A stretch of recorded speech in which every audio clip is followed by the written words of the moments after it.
Halo semuanya, kembali lagi di Geoclass. Pada video kali ini kita akan membahas tentang siklus batuan.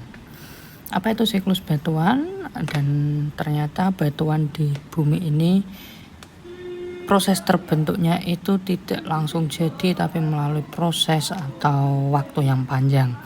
Nah, di sini kita akan membahas itu semua. Baik, nah kita lihat dari gambar ini, ilustrasi pada gambar tersebut memperlihatkan bahwa siklus batuan itu awalnya berasal dari magma. Jadi awalnya berasal dari magma, kemudian mengalami pendinginan atau membeku sehingga disebut sebagai batuan beku. Nah, batuan beku ini nanti akan berubah lagi, bisa karena adanya erosi, kemudian adanya pelapukan, kemudian terbawa oleh material atau energi, kemudian diendamkan pada satu tempat dan akan membentuk batuan sedimen.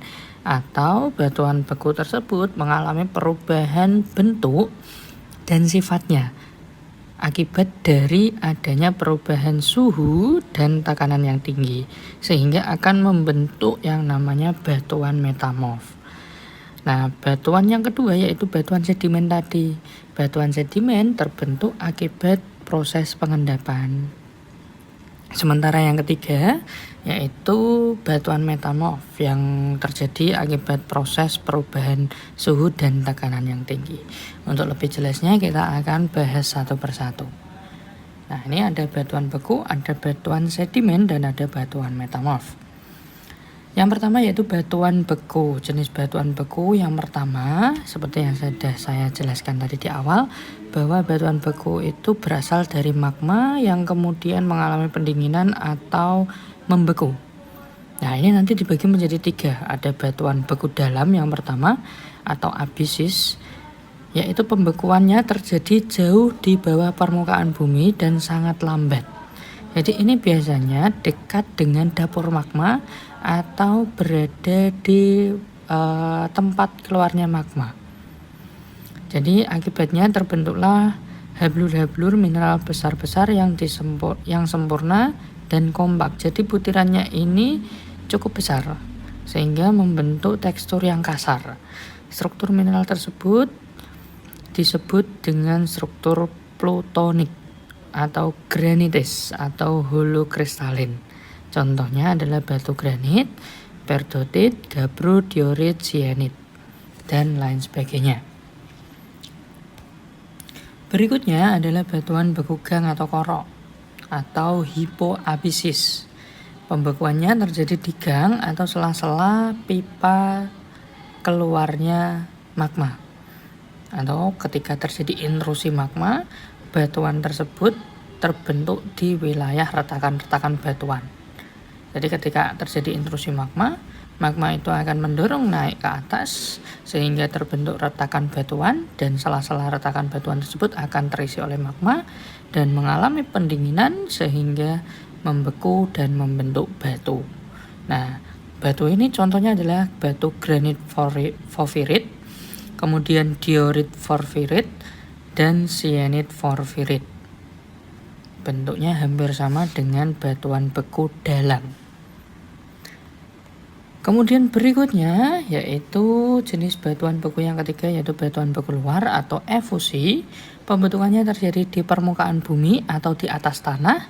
Pembentukannya terjadi sangat cepat karena perubahan suhunya sangat tinggi.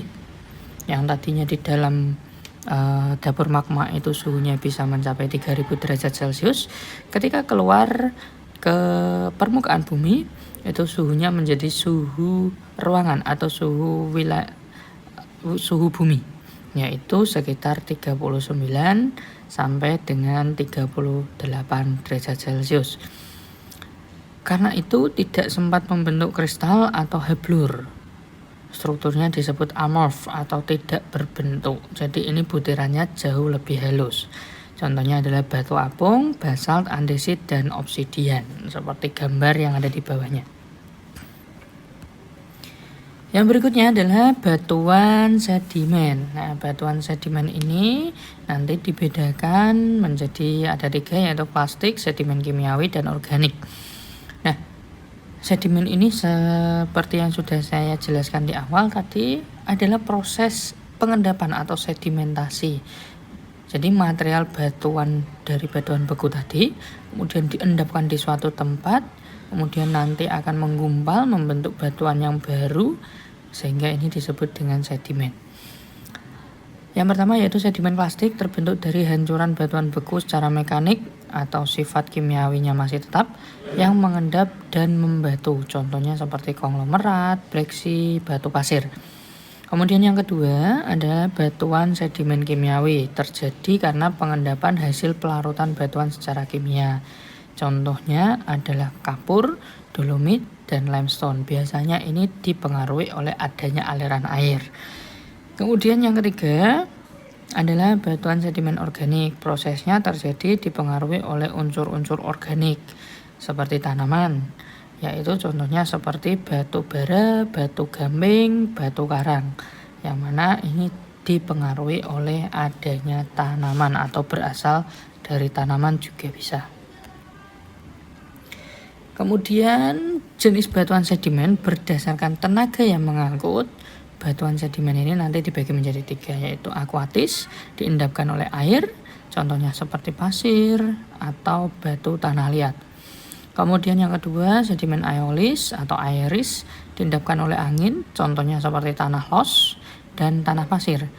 Kemudian yang ketiga, ada sedimen glasial diendapkan oleh gletser, contohnya tanah lim dan batu-batu morena.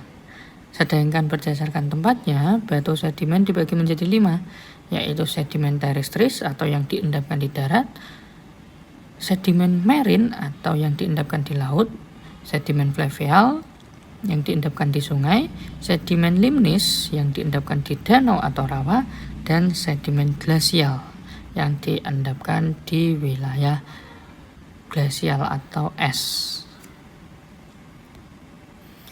Berikutnya yang terakhir yaitu batu metamorf. Batu metamorf ini nantinya akan dibagi menjadi 3, yaitu batuan metamorf kontak, metamorf dinamo, dan metamorf pneumatolitis.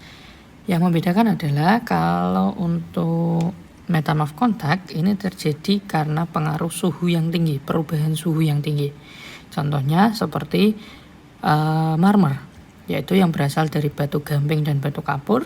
Ini semakin mendekati magma atau berada di dekat dengan dapur magma sehingga suhunya meningkat dan membentuk batuan baru yang memiliki sifat yang berbeda dengan batuan awalnya, yaitu contohnya seperti batu marmer. Kemudian yang kedua, batu metamorf dinamo yang terjadi akibat tekanan yang tinggi dengan waktu yang lama. Batuan ini juga disebut batuan metamorf kinetis. Nah, ini karena tekanan yang lama, berarti dia sudah tertimbun di bawah permukaan bumi yang dalam. Contohnya adalah batu sabak atau batu antrasit. Nah, batu sabak ini berasal dari tanah liat, sementara antrasit ini berasal dari batu bara muda. Kemudian yang terakhir yaitu batu metamorf pneumatolitis, terbentuk akibat adanya unsur-unsur tertentu yang masuk ke batuan. Jadi ini mengubah bentuk dan struktur kristalisasi dari batuan tersebut. Contohnya adalah batu kuarsa yang disusupi unsur borium akan menghasilkan semacam batu permata atau turmalin. Kemudian ada batu zamrud, batu topas, dan lain sebagainya. Jadi biasanya batuan metamorf pneumatolitis ini memiliki bentuk-bentuk yang unik, bentuk seperti kristal, bentuk yang bisa menarik, bentuk yang sangat menarik seperti itu. Oke, sekian untuk materi batuan, siklus batuan. Sampai ketemu di materi berikutnya, dan jangan lupa komen, like, dan subscribe supaya tidak ketinggalan di materi berikutnya. Terima kasih.